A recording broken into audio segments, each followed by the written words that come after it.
Good morning.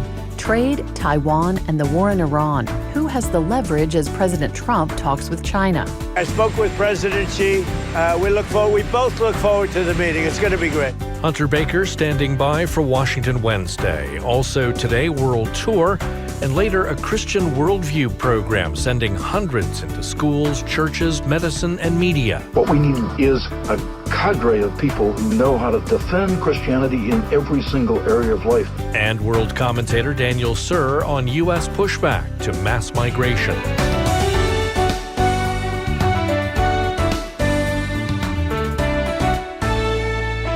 It's Wednesday, May 13th. This is The World and Everything in It from listener-supported World Radio.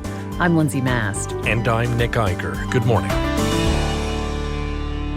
Up next, Kent Covington has today's news. President Trump is in Beijing today to sit down with Chinese leader Xi Jinping. Trade negotiations top the agenda, but of course, the Iran war also looms over the talks.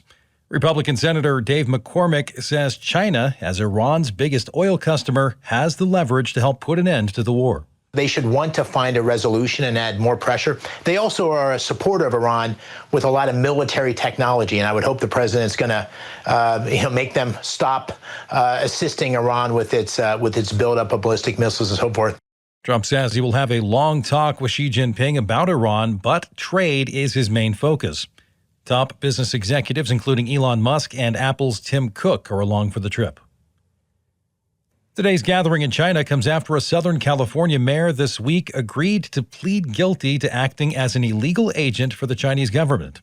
Federal officials said Eileen Wang, the mayor of Arcadia, was charged with one count of acting in the United States as an illegal agent of a foreign government. The 58-year-old's plea agreement states that she worked on behalf of Chinese officials to advance their interests by promoting pro-China propaganda. President Trump's FDA chief, Marty Makary, is resigning just 13 months into the job. The president told reporters, Marty's a great guy. He's a friend of mine. He's a wonderful man, and he's going to be off. And the assistant, the deputy, is taking over temporarily until we find. Everybody wants that job. Makary, who is a surgical oncologist, has drawn fire in recent months from a range of critics. Those include pharmaceutical companies and pro-life groups, frustrated that he slow-walked an FDA review of abortion drugs. Kyle Diamantis, the FDA's food chief, steps in as acting commissioner. A permanent pick will need Senate confirmation. Authorities are working to contain a hantavirus outbreak that spread aboard the high seas after a new case was detected on Tuesday. So far, 3 people are dead after the outbreak aboard a Dutch cruise ship that departed from Argentina. There are now 11 reported cases, 9 of which are confirmed. A Spanish passenger is the latest to test positive after being evacuated from the ship, but World Health Organization Chief Tedros Ghebreyesus told reporters, At the moment, there is no sign that we are seeing the start of a larger outbreak. But of course, the situation could change. And given the long incubation period of the virus, it's possible we might see more cases in the coming weeks. The ship's complement of more than 120 passengers has already been sent home to their own countries. That includes more than a dozen Americans, only one of whom has since tested positive for the virus, but that individual is not showing symptoms. Most of those American passengers were sent to the University of Nebraska Medical Center for quarantine. And as for the other countries, they have the sovereignty, so we can't force them to take our protocols. We can only advise and recommend, but I hope they will follow the advice and the recommendations we're making. Doctors said a French woman who was infected on the ship was critically ill.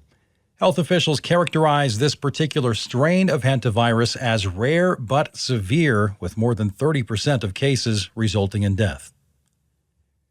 Federal prosecutors have filed criminal charges related to the collapse of Baltimore's Francis Scott Key Bridge in 2024. The indictment names 2 companies, operators of the container ship known as the Dolly, as well as the firm's shore-based superintendent. 6 construction workers were killed when the Dolly slammed into a bridge support. Justice Department official Adam Gustafson. When the Dolly crashed into the Key Bridge, massive pieces of the bridge fell into the Patapsco River, along with vehicles, cargo containers, and other debris. The crash also resulted in the discharge of oil into the water.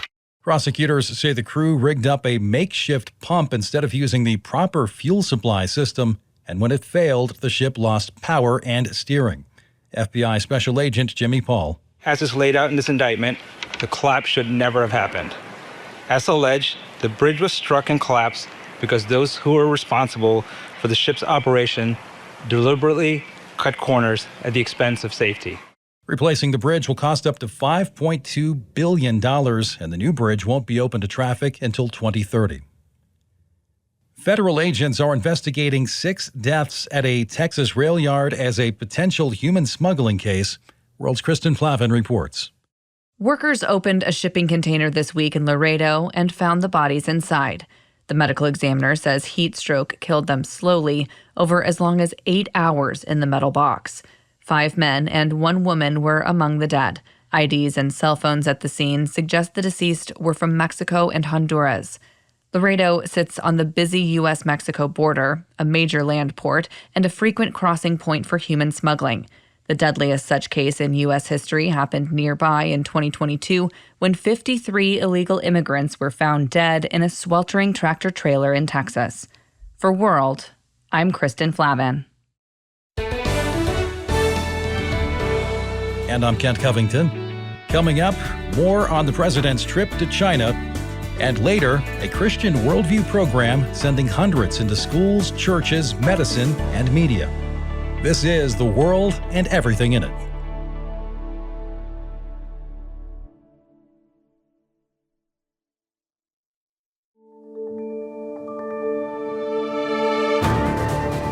It's Wednesday, the 13th of May. Glad to have you along for today's edition of The World and Everything in It. Good morning. I'm Nick Eicher. And I'm Lindsay Mast. President Trump is in Beijing with a delegation of major American CEOs from finance, tech, manufacturing, and aviation. This comes against a backdrop of tensions over Taiwan, trade, and military competition in the Pacific. There's an official welcome ceremony tonight, which is actually Thursday morning, Beijing time. Meanwhile, Chinese analysts and state media increasingly describe the United States as a declining and internally divided power. The New York Times carried a major piece on that yesterday. Some reports suggest Beijing believes it may now hold more leverage in the relationship than at any point in years. It's Washington Wednesday, and joining us now, political scientist Hunter Baker. Hunter, good morning. Good morning.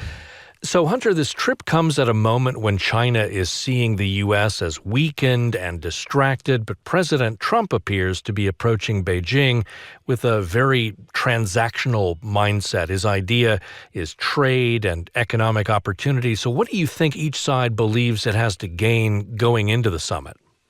Carl F.H. Henry, who some of the audience may remember, he wrote a short book called Has Democracy Had Its Day?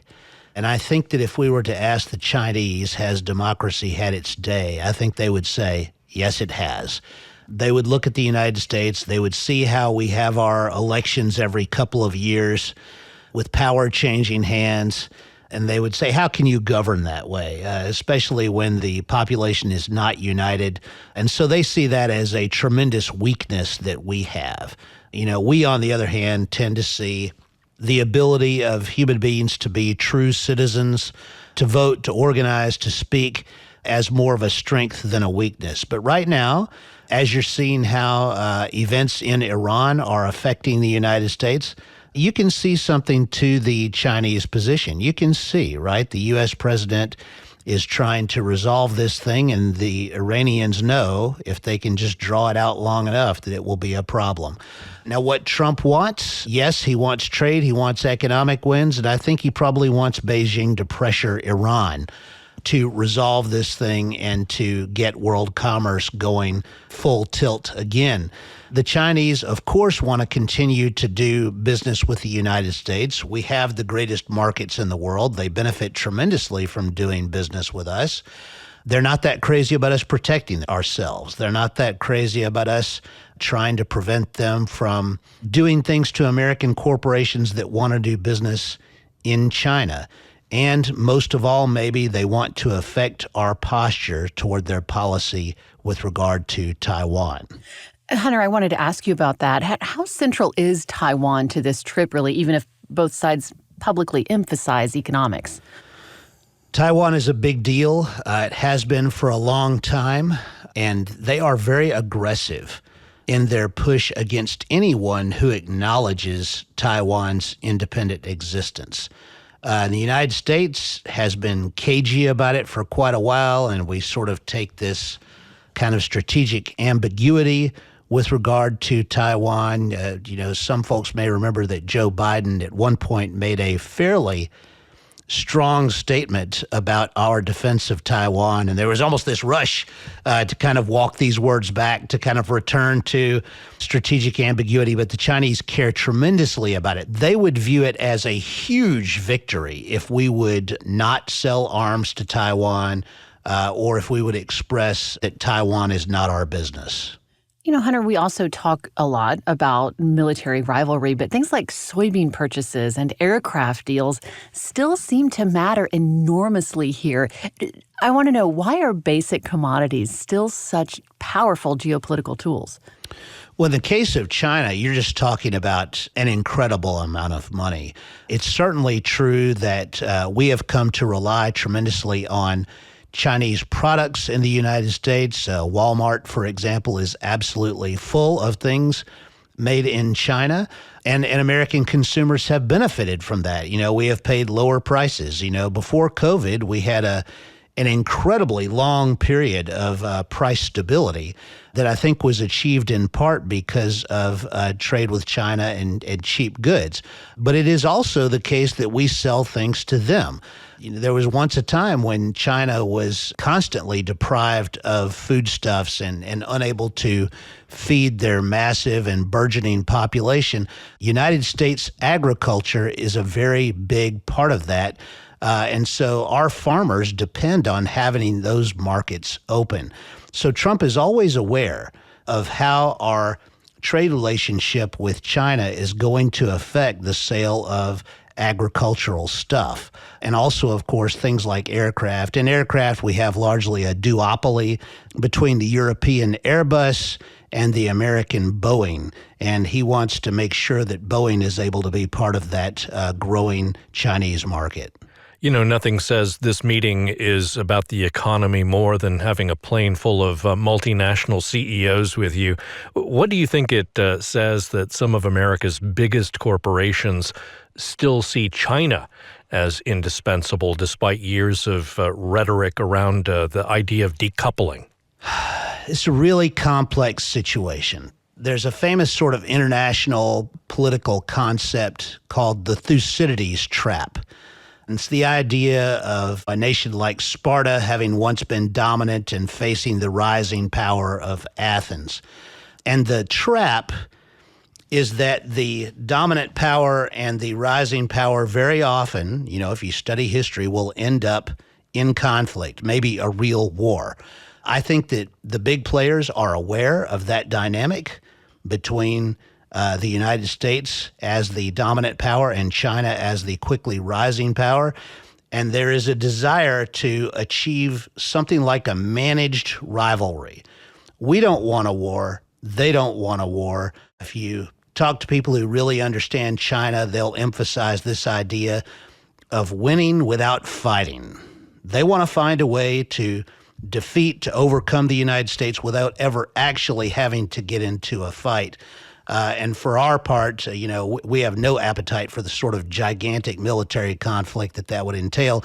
And so we continue in this sort of rivalrous dance that we've been involved with for the past couple of decades.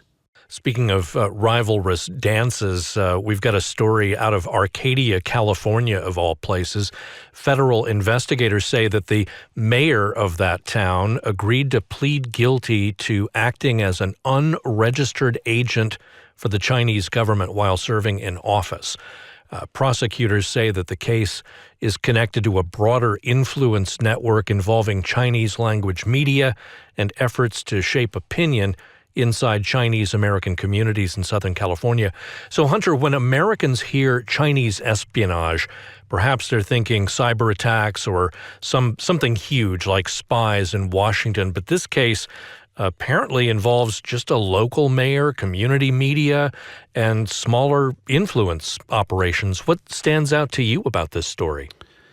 Remember those words that I used just a couple of minutes ago, winning without fighting. They are willing to use any number of different kinds of levers of influence. And this is the kind of thing that the United States of America is vulnerable to. We are a free society. And so that means that there are lots of ways that enemies of the United States or rivals of the United States will try to influence American citizens, to influence opinion. It's understood that opinion is maybe the most powerful source of law in the United States, and everybody on the outside understands that they can do something about that they can try to affect that. And so that's what we're seeing with this one small instance of this mayor in Arcadia. You can assume that we could multiply this instance probably by many thousands and never get to the end of the different types of influence that are being used to affect American politics and culture and institutions. Switching continents here, the Wall Street Journal this week highlighted what it called a capitalist makeover underway in Sweden, the country long held up by many American progressives as proof that expansive social democracy works, has embraced school choice, private sector reforms, and tougher conversations around immigration and welfare state sustainability. Hunter, Sweden occupies an almost mythic place in American progressive politics. So why is the Wall Street Journal suddenly talking about Sweden embracing market reforms and school choice? And really, why should Americans care? It's a really important part of the American political conversation. So, for a long time, you had this kind of debate about the United States versus the Soviet Union. And it was understood, or at least it was thought by various American elites, that the Soviet Union was at least on par with the United States, possibly better. And then, of course, the Soviet Union fell apart, and it became quite clear that it could not compete with the American model, and that capitalism had been, or free market economics had been vindicated over against that Marxist model. But when you would have that conversation, people on the left would say, well, there's Sweden, right? And they would point to Sweden with their social democracy and their very high taxes and very extensive welfare state and, health care provided and education provided, basically everything coming forth from the state as the superior model, that the Soviet Union had failed and hadn't respected human rights, but that Sweden had done it the right way. And that what we have seen, and really this has been for probably the past couple of decades, is Sweden slowly unwinding, slowly engaging in more privatization. And it's just amazing to me to read this story in the Wall Street Journal and talk about the success of school choice in Sweden. It's unbelievable. The other thing to say about this is it's amazing that we have these American socialists who are trying to do the things that other people have tried and are walking away from. Well, Hunter Baker is a political scientist and provost of North Greenville University. Hunter, thank you so much. Thank you.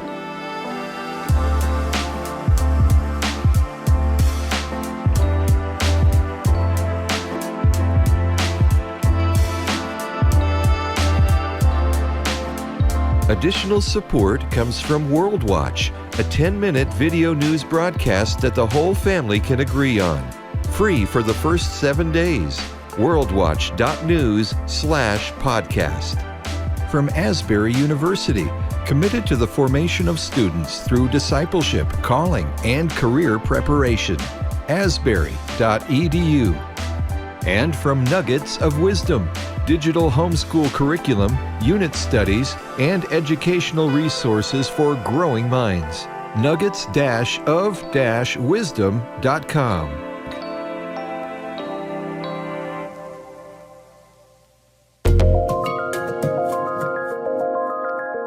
Coming up next on The World and Everything In It World Tour. In ancient times, many skin issues were lumped under one term that was later translated into English as leprosy. Thousands of years later, scientists are still learning about it. Although it's no longer a public health problem, it still occurs in 120 countries. World correspondent Amy Lewis has the story. In March, Chile became the second country in the world to eradicate leprosy. Dr. Jarbas Barbosa is the World Health Organization's regional director for the Americas. Quero felicitar al gobierno de Chile por alcanzar la eliminación de la lepra. I want to congratulate the government of Chile for achieving the elimination of leprosy according to international standards of the World Health Organization. Chile has logged no local cases for more than 30 years. It joined Jordan, which earned the same designation in 2024. But to many, the big news was not that Chile eliminated the disease, but that it still needs eliminating. The WHO classifies it as an NTD, a neglected tropical disease, because 95% of the world's population is naturally immune. But the battle against leprosy continues, especially for those who have it. Eva Lee is the International Program Officer for Leprosy Mission Australia. Here she is on the Awareness podcast. Leprosy is actually a bacterial disease that affects the nerves as well as affects the skin. For centuries, it was thought to be a hereditary disease. Whole families were quarantined and thought to be under God's curse.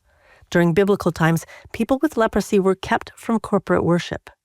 In 1873, Norwegian Dr. Armar Hansen made a discovery reenacted in this CBS production more than a century later. These small rods, bacilli, must be the cause of leprosy. The discovery of the leprosy bacillus is a milestone in man's struggle to find remedies for ancient scourges.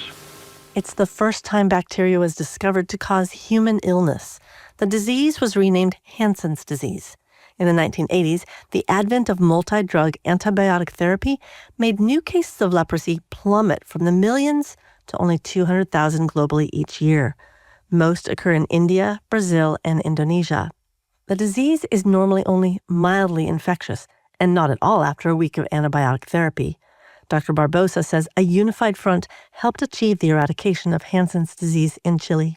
Destaco especialmente la integración de la atención de la lepra. I especially highlight the integration of leprosy care into general health services without stigmatization and with universal access to diagnosis, treatment, and rehabilitation, regardless of nationality or migratory status. With proper antibiotic treatment, the disease is completely curable within 6 to 12 months. Between 1994 and 2014, 16 million people around the world were cured of the disease. But symptoms mimic other skin diseases, and few doctors are trained to recognize or test it. So cases can go undiagnosed for years until victims become disabled or disfigured. The suffering goes beyond the physical. 38 countries have legislation that discriminates against people with leprosy. Some countries still require them to live in leper colonies. Doctors familiar with the disease are working to eliminate the shame associated with it. Brazil, for example, works to destigmatize it by only calling it Hansen's disease instead of lepra, the term for leprosy. In biblical times, Christians were some of the first to establish care for those with leprosy. Many still help those with the disease. Brother, sister, let me serve you. Let me be as Christ to you. Last week, hundreds of people gathered in meetings online for a global day of prayer, led by leaders from Leprosy Mission International. People from countries with very few cases, like the Netherlands, Germany, Northern Ireland, and Australia, praised God for the good news from Chile and prayed for complete eradication. Leprosy Mission's Dr. Utane Bernadette Adama in Nigeria shared her experience. When you see these people reconnect with their families, it makes you to know that it is not just medicine or public health, but that you're participating in something more meaningful, that is restoring humanity or dignity. Attendees prayed with hope for the elimination of an ancient disease and in the great physician who demonstrated centuries ago that he cares for the body, mind, and soul of each person who suffers. That's this week's World Tour. I'm Amy Lewis.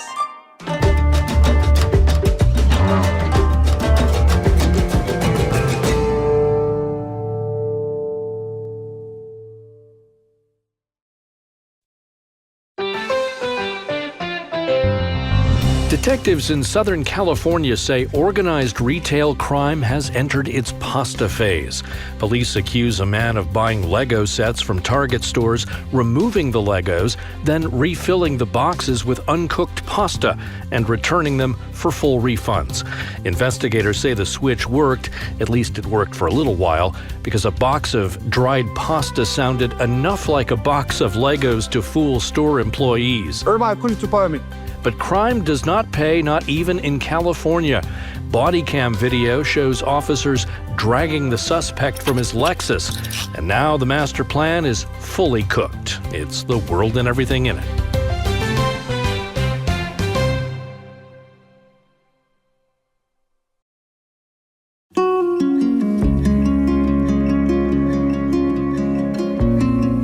Today is Wednesday, May 13th. Thank you for turning to World Radio to help start your day. Good morning. I'm Nick Eicher. And I'm Lindsay Mast.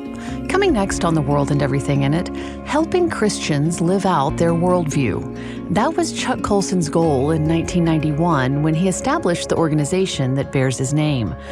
But helping men and women clearly and confidently think and speak from a biblical lens comes with challenges, especially in a culture that twists the truth about identity and purpose. World's Myrna Brown begins a two-part series on how Colson's vision is still helping Christians step boldly into everyday cultural moments.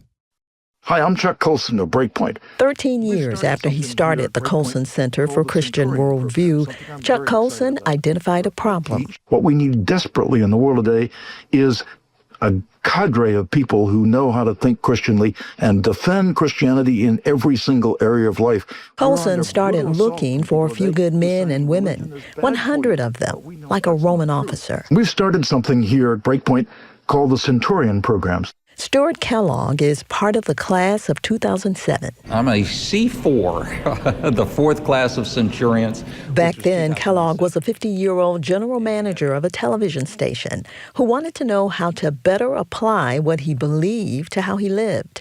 His fellow Centurions were journalists, doctors, educators, business owners, and homemakers.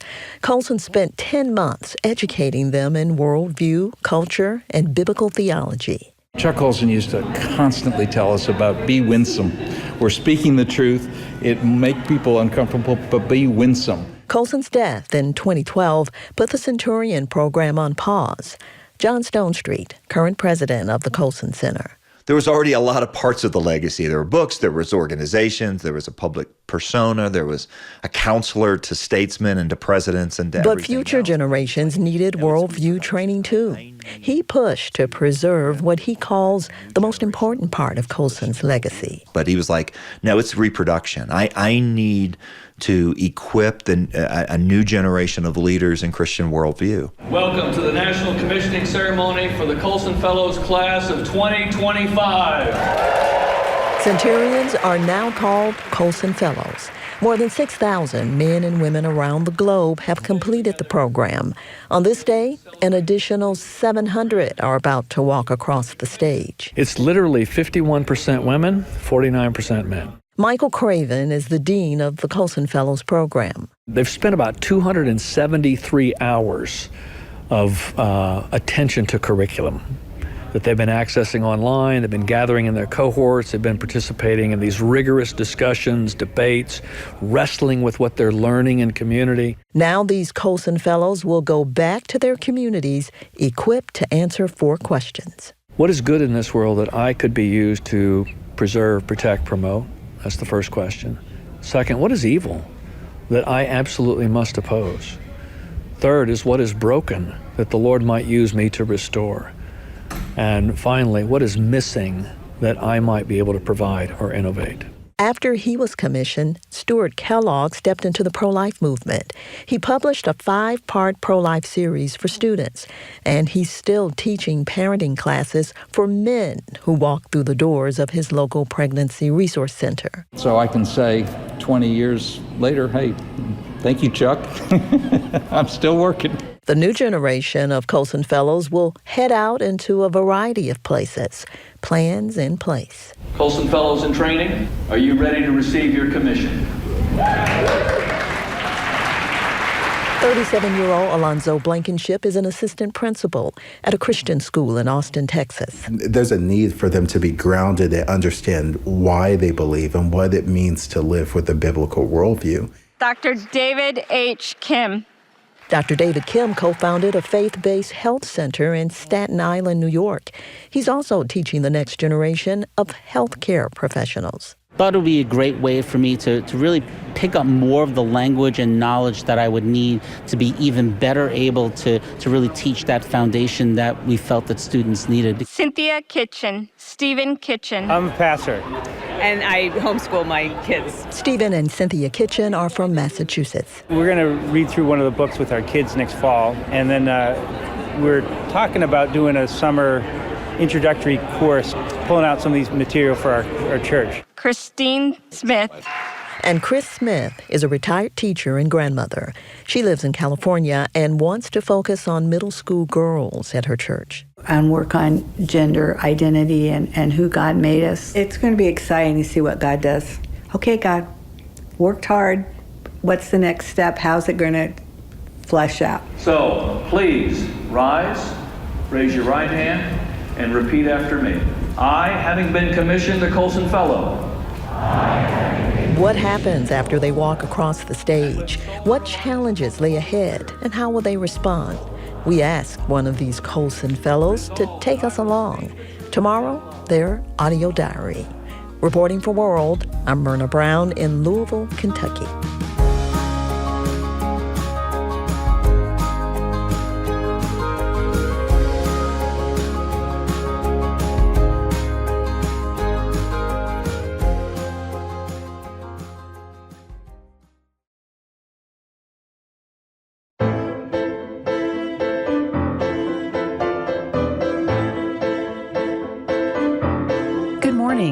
This is The World and Everything in It from listener-supported World Radio. I'm Lindsay Mast. And I'm Nick Eicher. The Trump administration is escalating its clash with the United Nations, this time over migration policy. The State Department this week rejected a new UN migration declaration, accusing the global body of helping to drive mass migration into the United States and Europe. World commentator Daniel Suhr says the administration is doing more than objecting to policy, it's challenging the worldview behind it. The Trump administration picked a fight this week with one of Washington's favorite punching bags, the United Nations. The State Department announced the United States would not participate in the UN's latest review of the Global Compact on Migration, and then explained why in unusually blunt terms.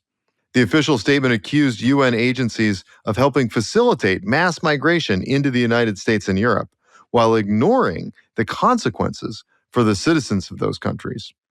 That language may sound sharp, but it reflects something bigger than a disagreement over border policy.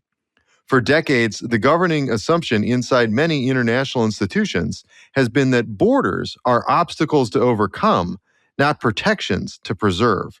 U.S. Secretary of State Marco Rubio laid out that critique earlier this year at the Munich Security Conference. And in a pursuit of a world without borders, we opened our doors to an unprecedented wave of mass migration that threatens the cohesion of our societies, the continuity of our culture, and the future of our people. That's the real argument here, not whether immigration should exist. America has always welcomed immigrants. The question is whether democratic nations still have the sovereign right to decide who enters, how many enter, and under what conditions. The administration says the UN's migration framework steadily pushes nations in the opposite direction, toward treating migration as a global entitlement rather than a national decision. And Secretary Rubio argues Western leaders ignored the scale of the problem for too long. Mass migration was not some fringe concern of little consequence. It was and continues to be a crisis which is transforming and destabilizing societies all across the West. The State Department backed that accusation up with specifics. It pointed to UN-funded groups working migration routes through Central America, aiding migrants moving toward the U.S. border, and condemning countries that tried to tighten enforcement. The Trump administration also argues that working-class Americans bore much of the cost. Strained cities, competition for housing and services, billions spent managing the crisis.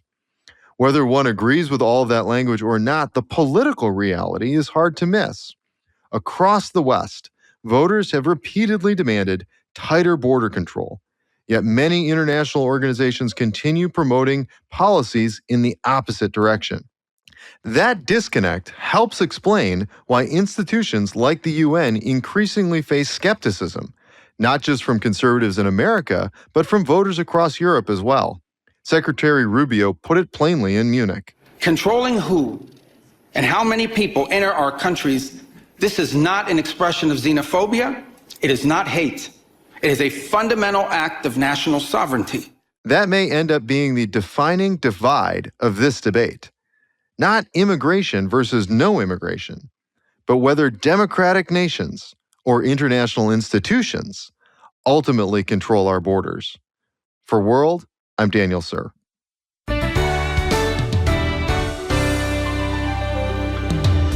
Tomorrow, farmers grapple with fertilizer shortages since the Iran war. We'll have a report. And we'll follow along as a Colson Fellow puts into practice what she's learned. That and more tomorrow. I'm Lindsay Mast. And I'm Nick Eicher. The World and Everything in It comes to you from World Radio. World's mission is biblically objective journalism that informs, educates, and inspires. The Bible says, "Then Peter, filled with the Holy Spirit, said to them, 'Rulers of the people and elders, if we are being examined today concerning a good deed done to a crippled man, by what means this man has been healed, let it be known to all of you and to all the people of Israel that by the name of Jesus Christ of Nazareth, whom you crucified, whom God raised from the dead, by him this man is standing before you well. This Jesus is the stone that was rejected by you, the builders, which has become the cornerstone. And there is salvation in no one else, for there is no other name under heaven given among men by which we must be saved.'" Verses 8 through 12 of Acts chapter 4. Go now in grace and peace.